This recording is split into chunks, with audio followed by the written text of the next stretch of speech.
اور اگر یہ بڑے دھڑلے سے ان کا ایک مینڈیٹ یہ اپنی پبلک ٹاک کر رہے ہیں کہ ہم الیکشن نہیں کروائیں گے، اس کا مطلب ہے ملک میں آئین کو یہ توڑنے کے لیے بھی تیار ہیں. تو ایسی حکومت یا ایسی جو بھی سیٹ اپ ہے ان کے ساتھ بیٹھنے کا کوئی مقصد نہیں ہے.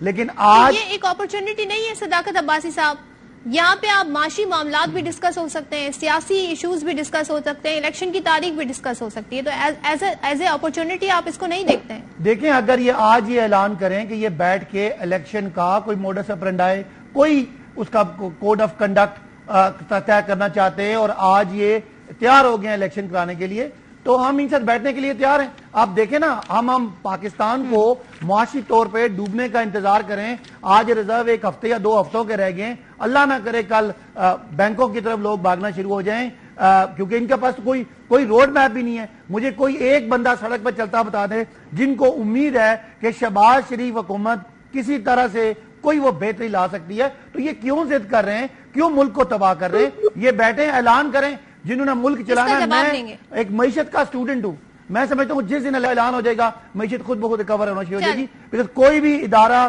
کوئی بھی کاروباری ادارہ اس کا جواب لیں گے تیمور تالپور صاحب سے. مجھے بتائیں نا، مجھے یہ بتائیں تیمور صاحب سے پوچھیں کہ پوری پاکستان کی 74 سالہ زندگی میں ڈالر 178. واپس آتے ہیں عباسی صاحب، میری آواز آ رہی ہے؟ بریک لیتے ہیں، بریک کے بعد واپس آتے ہیں تو تالپور صاحب سے اس کا جواب لیں گے جو سوالات آپ نے اٹھائے. ویلکم بیک ونس اگین، اور تیمور تالپور سے گفتگو کا دوبارہ سے آغاز کریں گے. تالپور صاحب یہ ذرا بتائیے گا، ملک کے معاشی حالات دیکھ لیں، دہشت گردی کا حالیہ واقعات دیکھ لیں، دوسری جانب پھرتیاں ہم یہ دیکھ رہے ہیں جس طریقے سے پارلیمنٹ لاجز خالی کرائے گئے، حالانکہ ابھی ضمنی الیکشن نہیں ہوئے. پھر ہم مقدمات دیکھ رہے ہیں. شیخ رشید صاحب نے جو کہا غلط کہا، نہیں کہنا چاہیے تھا، لیکن ان کی اس بیان کی بنیاد پہ ان پہ مقدمات اور جو دفعات لگائی گئی ہیں یہ مناسب ہے؟ ایسے تو فسطائیت میں ہوتا ہے، فیشسٹ گورنمنٹ ایسے ایکٹ کرتی ہیں، تو کیا حاصل کرنا چاہتے ہیں آپ لوگ؟ ایک چیز تو دیکھیں بڑا کلیئر ہے، جو فائنینشیل کرائسس ہے وہ ہم پہ مسترد نہیں ہوا، وہ مسترد کیا گیا ہے. آپ کو یاد ہوگا کہ عمران نیازی کے کہنے پر ان کے جو پروونشل منسٹرز تھے فائنانس کے، ان کو حکم دیا گیا تھا کہ اناؤنس کر دو کہ لون واپس نہیں دے سکتے. تو یہ انہوں نے انسرٹنٹی خود پیدا کی. اس ملک کا یہ حشر غلطیوں میں نہیں ہوا، زبردستی جان بوجھ کے کیا گیا، صرف اور صرف اپنی سیٹ واپس دینے کی. یہ جو زبان شیخ رشید نے استعمال کی یہ سیاسی زبان نہیں. یہ جو الزام، گھنونا الزام عمران نیازی نے لگایا کہ اس کا قتل وہ کرنا چاہ رہا اور قرآن پہ ہاتھ رکھے پریزیڈنٹ زرداری کے، اس نے جو ہے وہ جو کراچی میں آج مقدمہ ہوا اس پہ کیا کہیں گے؟ جو کراچی میں آج مقدمہ ہوا ہے ویسا ہی انشاءاللہ تعالیٰ میں سمجھتا ہوں صبح کو عمرکوٹ میں بھی یہ مقدمہ ہونے والا ہے، کیونکہ لوگ یہاں پر بہت ناراض ہیں، پریشان ہیں، غصے میں ہیں، ان کے لیڈر کے اوپر ایسے الزام لگا رہے ہیں. میں تو کہوں گا کہ عمران خان بیٹھے اور قرآن پہ ہاتھ رکھے، وہ مجھے بتا دے کہ اس کے کتنے. تو ہم اپنی زبان سنبھال کے رکھتے ہیں، ان کو بھی سنبھالنی پڑے گی. آپ جب کسی کے لیڈر آپ سے بھی گزارش ہے ڈیسنسی کے دائرے میں رہتے ہوئے ہم اگر گفتگو کریں اور پرسنل اٹیک نہ کریں. نہیں دیکھیں، سیاست میں آپ پرسنل اٹیک کریں گے تو آپ ویسا ہی واپس سنیں گے. یہ نہیں ہو سکتا کہ وہ میٹھا تو وہ تو تھو. یہ آپ جس طرح کی زبان جس کے لیڈر کے لیے کہیں گے اسی زبان میں آپ سے واپس بات کی جائے گی. تو you have to maintain decency from both side, not from one side. تو یہ جو کچھ کہیں گے یہ سنیں گے. اور میں جیسے بتایا شیخ رشید پہ صبح تک ایک اور کیس ہونے والا ہے ورکاؤٹ میں بھی. میں نے لوگوں کو روکا ہوا تھا پر اب میرے خیال سے وہ زیادہ نہ اس طرح سے شاید سندھ کے ہر شہر میں ہو سکتا ہے کہ پیپلز پارٹی بطور پارٹی مقدمہ کرا رہی ہے شیخ صاحب پہ جو کراچی میں ہوا ہے، جو کل آپ کہہ رہے ہیں عمرکوٹ میں ہوگا. نہیں جی، یہاں پر ہم صبح کو میرے لوگ کرانا چاہ رہے تھے، پیپلز پارٹی کے کارکن ورک کرنا چاہتے تھے، پر مجھے صدر زرداری سے حکم آیا کہ یہ سب بند کر دو، اس کی کوئی ضرورت نہیں ہے. تو ہم نے روک لیا. پر اب میں ان کو بتاؤں گا کہ لوگ ہمارے سے نہیں رک رہے، آگے کیسے ان کی مرضی ہوگا. پر یہ پارٹی کی طرف سے نہیں، یہ لوگوں کا جو ہے دلی افسوس اور دکھ ہوا ہے لوگوں کو. یہ غم و غصہ ہے عباسی صاحب جو یہ اظہار کر رہے ہیں. اب ایک مقدمہ کل بھی ہو سکتا ہے جس کا اظہار ابھی کیا آپ نے سن لیا ہوگا. بتائیے گا، how would you respond to that? ایک تو میں تالپور صاحب سے ریکویسٹ کروں گا کہ یہ بچوں تک نہ جایا کریں، کیونکہ وہ پھر سب کے ہیں تو پھر سب کے گھروں میں عزت والی بات نہیں کرنی چاہیے. آپ کو نیشنل ٹی وی پہ بیٹھ کے میں اتنا ہی کہوں گا، اگر اس کے بعد آپ بولے تو پھر میں آپ کو سٹوریاں سنا سکتا ہوں کہ آپ یہاں پہ بیٹھ نہیں سکیں گے. دوسری بات یہ کہ آپ گرفتار کریں, آپ سب کو گرفتار کریں.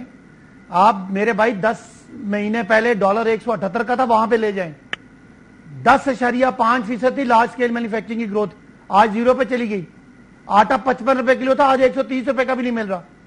آپ یہ بتائیں کہ جو 6% سے ملک ترقی کر رہا تھا آج 0 پہ چلا گیا. ریزرو آپ نے ختم کر دیے, پاکستان کی ایکسپورٹ آپ نے نیچے کر دی, پاکستان میں ریمیٹنسز آتے وہ کم ہو گئے. آپ مجھے بتائیں آپ کے پاس سوائے عمران خان کی آڈیو ویڈیو نکالنے کے اور سوائے یہاں بیٹھ کے گالیاں دینے کے اس کی بیٹی کون ہے اور اس کا بیٹا کون ہے اور لوگوں کو پکڑنے کے آپ کے پلے کیا رہ گیا ہے؟ مجھے بتائیں پارلیمنٹ میں آپ مجھے بتا دیں سوائے سوائے عباسی صاحب آپ کا پوائنٹ آ گیا. یہاں پر شکریہ ادا کروں گی اور کوشش کرنی چاہیے ہمارے گیسٹ کو بھی کہ تہذیب کے ادارے میں رہ کر گفتگو کریں. عباسی صاحب آپ کا بہت شکریہ, تیمور تالپور صاحب ہمارے ساتھ ہیں, آپ کا شکریہ. بریک لیتے, بریک کے بعد واپس آتے ہیں تو IMF سے معاملات کہاں تک پہنچے اس پر بات کریں گے. معاشی ماہرین ہمارے ساتھ ہوں گے بریک کے بعد. Welcome back once again. اور ہم معاشی صورتحال پر اس وقت بات کرنا چاہیں گے. ملک کے زر مبادلہ کے ذخائر 3 ارب ڈالر کی سطح پر آ گئے, بمشکل یہ 3 ہفتوں کی آپ کے امپورٹ کو کور کریں گے. تو یہ جو ساری صورتحال ہے یہ بتایا جا رہا ہے معاشی ماہرین کی جانب سے کہ 10 سال کی کم ترین سطح ہے. اس کا نتیجہ یہ نکلا کہ آج ہم نے دیکھا ڈالر ایک بار پھر اوپر گیا اور اس میں تقریباً 5 روپے کا اضافہ ہوا. اور ابھی تو یہ ہم کہہ سکتے ہیں کہ جنوری میں ایکسپورٹس 15% گر گئی ہیں. انٹر بینک گرے مارکیٹ میں جو فرق ہے ڈالر کی قیمت میں اس کی طرف آلریڈی ہم اس کی وجہ سے مشکلات دیکھ رہے ہیں. ایلسیز کھلنے میں مشکلات ہیں, پورٹ پر کنٹینر جو ہیں ان کو کلیئرنس نہیں مل رہی ہے. اسی طریقے سے پیٹرول کی قلت کے خطرات بھی منڈلا رہے ہیں اور جو خام مال ہے اس کی کمی ہو سکتی ہے. ظاہر ادویات وغیرہ اس حوالے سے یہاں پر یوٹیلائز ہوتی ہیں. 17,000 ادویات کی قیمتوں میں 38% اضافے کا مطالبہ پھر ساتھ میں کمپنیاں فوری طور پر کر رہی ہیں. ایسے میں خام مال صرف 2 یا 3 ہفتے مہینے کا رہ گیا ہے. اگر فوری اقدامات نہ کیے گئے تو پھر ظاہر ہے اس سیکٹر میں بھی مشکلات کا سامنا کرنا پڑ سکتا ہے. اس دوران اسلام آباد میں IMF سے مذاکرات جاری ہیں. شرائط کیا ہیں, کتنی مشکل صورتحال ہے, اس پر کیا کہتے ہیں وزیر اعظم, ذرا یہ سن لیتے ہیں. IMF as a speak IMF کا ڈیلیگیشن اسلام آباد میں بیٹھا ہے اور وہ یقیناً فائنانس منسٹر اور ان کی ٹیم کو بہت ٹف ٹائم دے رہا ہے. میں اس وقت اس موقع پر تفصیل میں نہیں جاؤں گا, صرف اس بات پر اکتفا کروں گا اس حوالے سے کہ ہمارا جو اس وقت اکنامک جو چیلنج ہے اٹ از انمیجنیبل, اور ہماری جو IMF کے ساتھ جو شرائط ہم نے اپنے پوری کرنی ہے وہ اٹس بیونڈ امیجنیشن, لیکن مجبوری اس کو کرنا ہے. ہم نے مجبوری ہے, کرنا ہے, اور ابھی اس پر عمل درآمد کا آغاز شروع ہوا ہے. اور ساتھ ہی ہم یہ بھی دیکھ رہے ہیں کہ مہنگائی کا 38 سالہ ریکارڈ ٹوٹ گیا ہے. جنوری کے مہینے میں مہنگائی کی شرح 27.6% رہی ہے. یاد رہے ابھی پیٹرول کی جو حالیہ قیمت میں اضافہ ہوا ہے 35 روپے, اس کا اثر آنا باقی ہے اور مزید ایسے اقدامات اٹھانے. اسی پر بات کریں گے ماہر معاشیات خرم شہزاد صاحب ہمارے ساتھ ہیں. ان سے پوچھتے ہیں کہ جو وزیر اعظم کہہ رہے ہیں کہ جو IMF نے شرائط رکھی ہیں وہ ناقابل تصور انہیں قرار دیا. تو خرم صاحب ذرا ہمیں بتائیے گا ایسی کیا شرائط ہیں, کیا تفصیلات ہیں, کیا خلاصہ کریں جس پہ وزیر اعظم کا یہ تبصرہ سامنے آیا ہے. جی السلام علیکم, بہت شکریہ جی مجھے پروگرام میں لینے کے لیے. دیکھیں یہ چیزیں تو بڑی کلیئر ہیں کہ IMF کی کیا ڈیمانڈز ہیں. ان کی 3 براڈ اگر ایریاز دیکھیں تو وہ ڈیمانڈز ہیں جو کہ میرے خیال میں ہمیں اپنے آپ کو ٹھیک کرنے کے لیے بھی وہ کرنی چاہیے. ایک تو آپ کو پتا ہے کہ وہ کہتے ہیں کہ جی کرنسی کو آپ نہ روکیں, کرنسی کو مارکیٹ کی جو ویلیو ہے اس کی جو اصل ویلیو ہے وہ اچیو کرنے دیں, اسی سے آپ کی امپورٹ گروتھ میں کمی ہوگی, اسی سے ایکسپورٹس میں اضافہ ہوگا and so on so forth. اور وہ آلریڈی جو ہے اسٹیٹ بینک نے اس کو مارکیٹ پہ کیا ہے کرنسی کو. اور پھر وہ کہتے ہیں کہ جی آپ energy prices, gas prices, electricity prices, یہ انرجی پرائسز ہو گئی, اور پیٹرولیم پروڈکٹ پرائسز یعنی کہ پیٹرول ڈیزل کی پرائسز ہیں, ان کو بھی آپ مارکیٹ ویلیو پہ, مارکیٹ لیولز پہ رکھیں جو ایکچوئل ویلیو بنتی ہے ان کی, جو ایکچوئل پرائس بنتی ہے انفیکٹ. اور ساتھ میں اس کے ساتھ جو اسٹینڈرڈ ٹیکسیشن ہوتی ہے وہ بھی کریں. ایک تو سیلز ٹیکس آپ کو پتا ہے پیٹرول ڈیزل پہ نہیں ہے تو وہ بھی لگانے کی بات ہو رہی ہے, اور مزید پیٹرولیم لیوی میں اضافے کی بات ہو رہی ہے. پھر جو ہے ٹیکسز کی بات ہو رہی ہے کہ جی ٹیکس کا شارٹ فال آپ کا تقریباً کوئی 500 سے 600 ارب تک کا شارٹ فال ہے, اس کو آپ جو ہے وہ کہیں سے پورا کریں. دیکھیں IMF یہ کہتا ہے کہ یا تو آپ اپنے خرچوں کو کم کریں یا ٹیکسز میں اضافہ کریں, اپنا ڈیفیسٹ کم کریں, جو کہ بات بالکل صحیح ہے. اب یہ ہمارے اوپر ہے کہ ہم اس کی کیا اسٹریٹجی لے کے چلتے ہیں, پالیٹیشینز ہوں یا آپ کے کوئی بھی حکومت کر رہا ہو. ہماری ہسٹری کیا رہی ہے خرم صاحب؟ جی میں یہ ہماری ہسٹری کیا رہی ہے اور موجودہ حکومت کی معاشی پالیسیوں کو دیکھتے ہوئے آپ کو کیا لگتا ہے، اخراجات کم کیے جائیں گے یا عوام پر سے ہی سارا اخراجات وصول کیے جائیں گے؟ جی میں یہ کہنا چاہتا ہوں کہ انفارچونیٹ یہ ہے کہ جسے ہم یہ کہتے ہیں مشکل ڈیسیشنز ہیں کہ جی کرنسی نیچے کرنا یا پیٹرول کی پرائز بڑھانا یا انرجی پرائز بڑھانا یا ٹیکس لگانا، یہ مشکل ڈیسیشن، یہ مشکل ڈیسیشنز نہیں ہیں، یہ آسان ڈیسیشنز ہیں۔ مشکل ڈیسیشنز کیا ہیں؟ دیکھیں مشکل ڈیسیشنز جو ہم نے نہیں لیے، کسی گورنمنٹ نے نہیں لیے اس طرح سے، جس کی وجہ سے ہمارا یہ حال ہے، وہ بیسکلی یہ ہے کہ اپنے خرچوں کو آپ کنٹرول کریں۔ دیکھیں دو بڑے خسارے ہیں، بلکہ ایک ہی بڑا خسارہ ہے جس کی وجہ سے دوسرا خسارہ ہوتا ہے، جسے ہمیں کم کرنا ہے، جسے گورنمنٹ نہیں کم کرتی کیونکہ آف کورس پولیٹیکل انٹرسٹ بہت زیادہ پریویل کرتا ہے، وہ ہے فسکل ڈیفیسٹ، وہ ہے آپ کی آمدن اور اخراجات کے بیچ میں جو فرق آتا ہے، یعنی کہ آمدن آپ کی کم ہے اور اخراجات آپ کے بڑھتے جا رہے ہیں، تو وہ آمدن کبھی بھی آپ کی پوری نہیں ہو پائے گی، تو وہ بیسکلی کم کرنا ہے، جس کی وجہ سے آپ کی جو ایکسٹرنل خسارہ ہے وہ بھی ہوتا ہے۔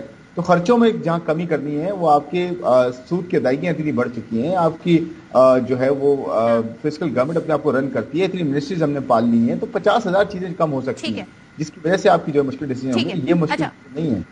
جی خرم صاحب ذرا یہ بتا دیں، آئی ایم ایف سے مذاکرات کی کامیابی کی صورت میں فوری ایفیکٹ کیا ہوگا؟